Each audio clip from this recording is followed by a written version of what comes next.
Hey guys, it's Amber and welcome to day 27 of my 2019 December daily. So I'm starting out doing here in the very beginning is cutting some vinyl for my silhouette. I'm going to be making my own transparency page. This one in particular is like a stainless steel black from American Crafts. And I'm cutting it to about, maybe 6 by 7.5 or something like that. It's not quite the full height and width of the transparency page that I'm going to be making. What I'm doing is grabbing my cutting mat. I'm going to just be applying that right on there. I did all my design work. It's a really simple file that says traveling for the holidays. That was from Allie during the prep party day. It's one of the digital downloads that was included in that class. One was saying home for the holidays. The other one said traveling for the holidays. So I thought that would be fun just to make my own transparency to cover the part of the trip where we're going to be obviously traveling. So what I loved about this file is super simple and easy to use. And I've been using my silhouette so much that right now it's still even plugged in and sitting next to my desk. So I'm just loading my sheet here. And then I actually filmed a really quick video that just shows it in motion and cutting like in super high speed here, like a time lapse, and I just thought that was fun. And then it's going to be popping out of the machine, and you can see where the cut is. And then I'm just removing the top portion of the sheet, leaving only the letters and a few pieces that got stuck behind. It's super adhesive-y, and I don't want to stick to everything, so I'm just kind of folding it in half so it doesn't get stuck all up inside my trash can. And then I'm using just one of the weeding tools, actually it's called, to help pull up some of the centers that didn't quite come out.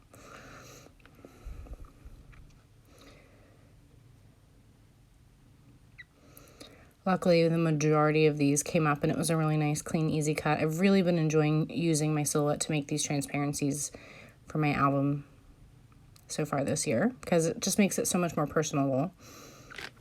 And excuse me, I'm getting over bronchitis still.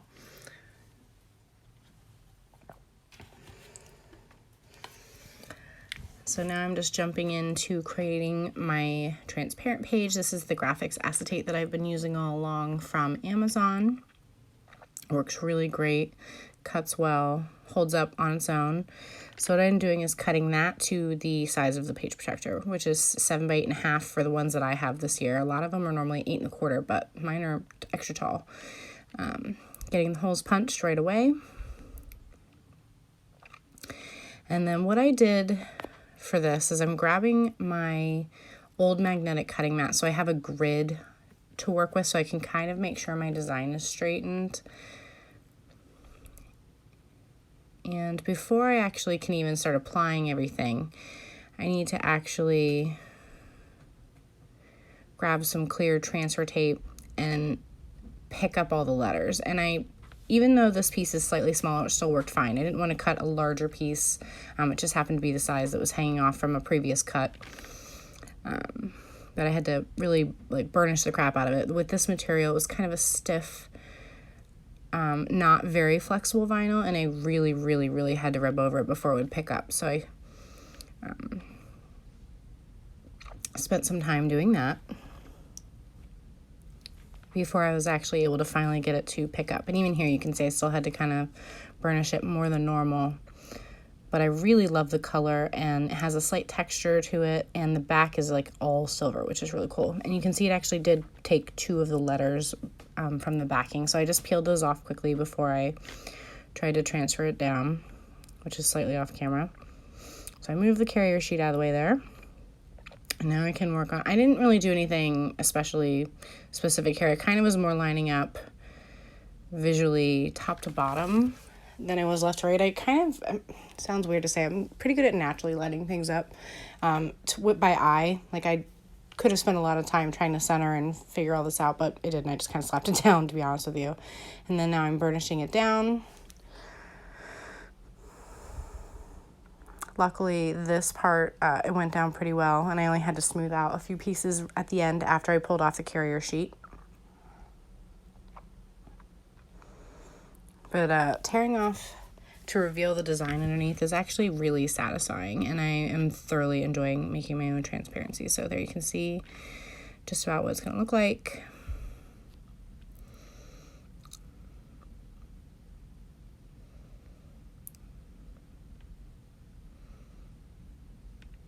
And just putting a few finishing touches on a few bubbles so that the edges are nice and clean. I don't want anything to like get stuck to another part or peel back or anything, so I'm trying to be like overly cautious when I'm making these.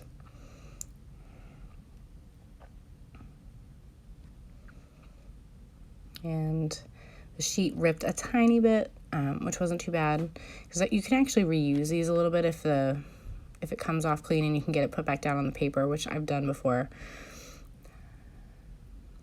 You just see me kind of smoothing it out there and then pulling off those few extra little spots.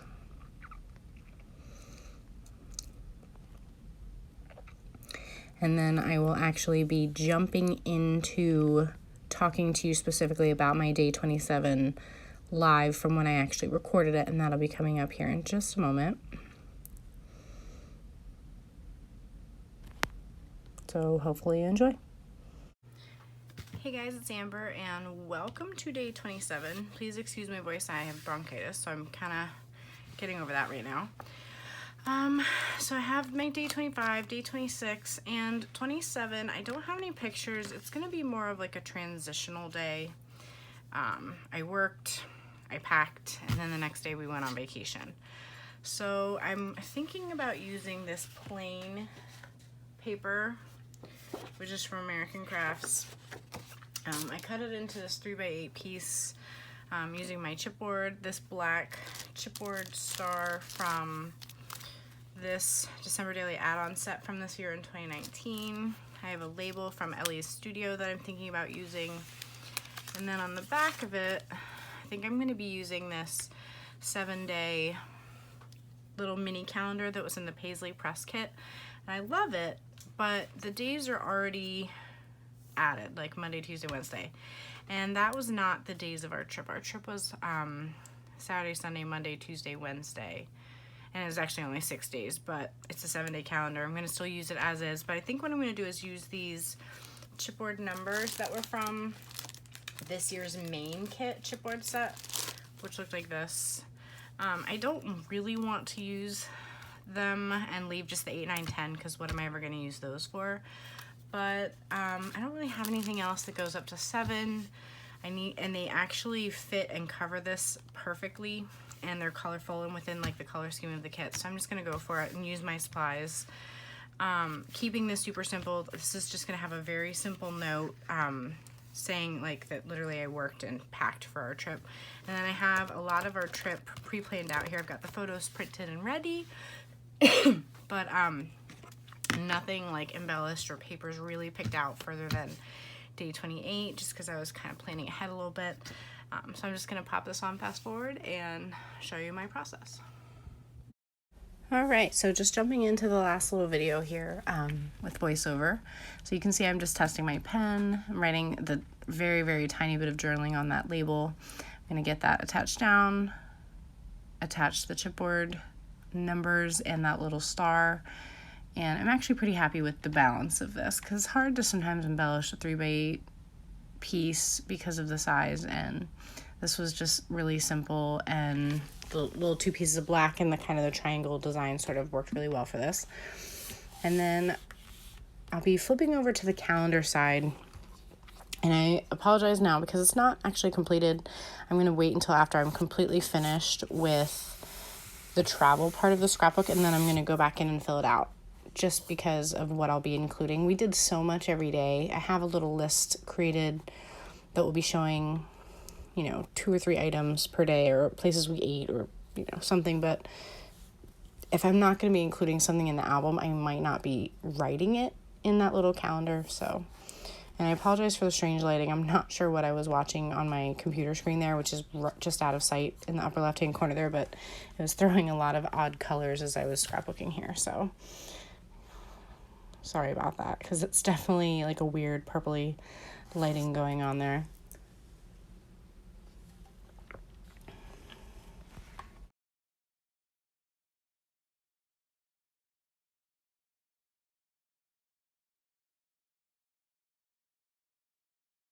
Okay, and as you can see here, I am starting to work on the calendar. I'm just pulling out the numbers and getting them in the order where they're going to be. Normally with chipboard, I peel off the extra layers, but these are so small, it's easier just to work with their own adhesive, and it gives it a little bit of dimension as well, which I usually do prefer. So I'm just grabbing my paper piercer and using that to help me apply them just over the words. I really lucked out that they all covered the day of the week phrase, and so I'm just paying attention to the height so that they look fairly even. What I will do is go back in there and maybe write the date, like the 28th, 29th, 30th to the left there, or I'm not really sure how I'm going to do it exactly. That's why I'm still kind of being indecisive, but just getting those all applied. I love the colors from the main kit this year with the blue and the red and the greens, and even the black, you know, nice pops of black looks good. So just getting those all applied down.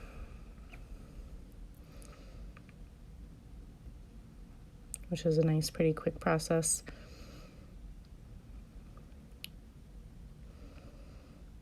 And then I'm just going to go ahead and attach those two back to back. And I think I have a little bit of edging to trim off using my Gina K Rolling Dot adhesive there.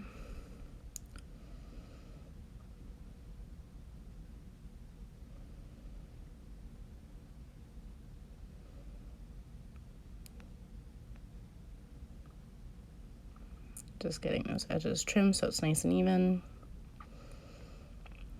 And then at the very end, I'll have a video, a tiny little clip that just shows how everything looks as you're flipping through the album, just so you can get a feel for how it looks. So I am excited to play with that calendar and get it all finished up. At the end of the project, I'll share it on Allie's Facebook group so you can see how everything looks. And there you have a look at the transparency. I love that it shows the stainless steel silver on the back. That's kind of a cool vibe. And here's some quick close-ups of how everything looks. So thanks again for watching. Hope you're inspired to create your own transparencies. It really is easy if you have a silhouette. And hope you enjoy. Thanks so much.